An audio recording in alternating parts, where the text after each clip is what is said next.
dad was always like, growing up, he always told me, I'm so impressed that you can remember like 13 dances. And I'm like, I don't really remember them. Like, honestly, I'm not thinking about anything when I'm dancing. I'm just so in my own little zone. And it's a really cool feeling because no matter what's going on around me, it's my moment.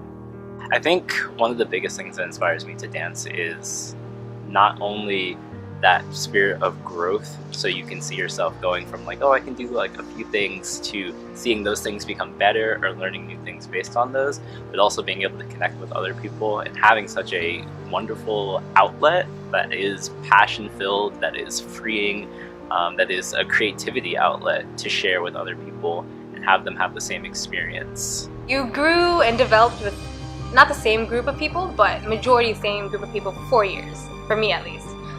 They've become like a second family, and everyone's their own little family. So obviously Breakers are my Breakers Familia, Eagle Bunga has my own family there, and Pack has its own group of people that I still keep in touch with. So it is a sense of loss because, you know, it's like camaraderie. These are people that you dance with. You've all suffered together. You've all triumphed together. In that sense, yeah, it's kind of also bittersweet.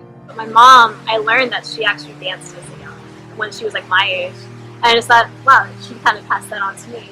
What I've noticed, like growing up with like Filipino families, when we go to like restaurants and like celebrate events like birthdays, weddings. I mean, of course, weddings there's going to be dancing, but like even birthdays, like for like the older people, like we would just be in a restaurant, have like this own little space for yourself, and there was always time for dancing.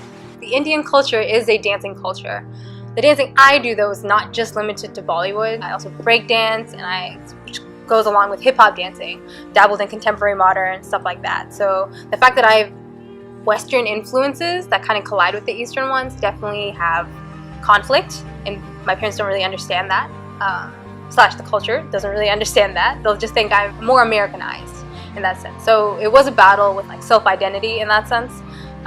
But when it gets like down to the end of the day, they know I'm a dancer and I just love dancing. So that just means I'll express myself differently, then they know that too. Breaking was one of the foundational forms of hip-hop, and hip-hop in itself largely came from Black and African American culture, as well as a lot of Hispanic cultures in New York. And so for me to kind of connect with that ancestry, there's a lot of issues going on with race and culture and things that divide us, but it's so cool to see something that came from my people that has spread internationally, and people of all kinds of cultures are doing it. And it's really cool to see at any kind of event that includes people from different countries who speak different languages. A lot of people don't speak the same language, but they speak the language of dance, and so you can not have a conversation with somebody verbally, but you have a conversation like with your body, and that's so amazing to me. She wrote me a little note. It said she loved being in our own little world when we were on stage together, and I think that's a lot of what it is dancing with her, is that, you know, everything just kind of melts away. I don't feel like I'm in a crowd or on a stage with a bunch of people watching me. It's just me and her, and it's really nice to get to spend that like intimate time with her. That it's, you know, it's 2.5 minutes sometimes, but it feels like it could go on forever because you're just alone. To be in a relationship with somebody is just really special anyway, but then to be able to share dancing with them, which is something that's already really important to me and important to him as well. It's really intimate in a way because we're expressing these emotions to each other and we're not even saying anything, and we're interacting with each other, and we're just sharing this really special moment. And I mean, you forget that like other people are watching you dance, honestly. It's so cool.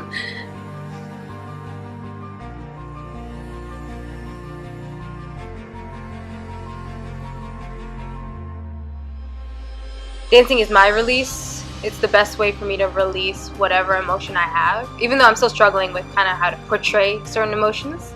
But yeah, it's kind of what anchors me down. It's something that I can control by myself. Ultimately, it's up to me how I execute it.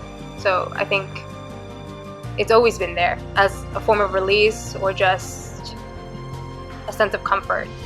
For me, like I tend to internalize things, but then there comes a point where I have to let it out in some way, shape, or form. And sometimes music gives me that, but not to the full extent that like I feel like my body's compelling me to just release that frustration. So then dance just kind of releases it for me, like this kind of catharsis. I had my car was on, and I started blasting music from my speakers. This was like very late at night, like no one was around, and I just started dancing like on the top of the parking deck. And that experience was the definition of catharsis to me. And so after that, even though like again it didn't make all the things go away, it made me feel like I was able to handle it. All right. So Adam, you want to keep going? Want to keep going? Sure. All right. One more song. One more song? One more song. I knew was the friend I was going to pose, so that's it. I saw it coming up, like, it's just a matter of... But what will he choose though?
It was a really good day, though.